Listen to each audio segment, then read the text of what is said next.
Hello guys, welcome to today's new tech English. Today we are going to unbox the new Realme 12 Pro Plus 5G mobile phone. This is a mobile phone box. Let's see what's inside the box. Open the box.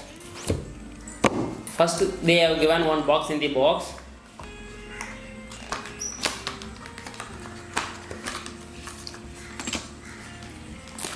SIM ejector pin, some booklets and mobile phone's transparent case and mobile phone stickers and mobile phone type A to type C charging cable, 67 watts fast charging adapter,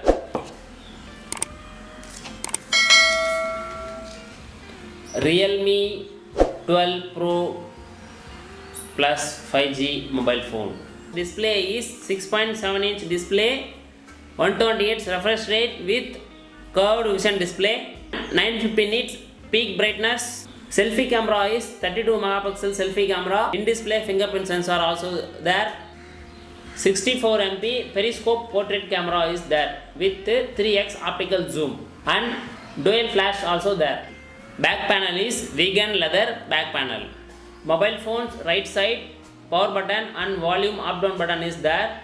Mobile phone's top side mic and speaker grill is there. Mobile phone's bottom side speaker grill and type C charging port and mic SIM tray is there. This mobile phone available in 3 color variants. One submarine blue, second one explorer red, third one navigator beige. This color is submarine blue. This mobile phone's price 8GB 128GB storage variant price 30,000 rupees, 8GB 256GB storage variant price 32,000 rupees and 12GB 256GB storage variant price 34,000 rupees. Thank you.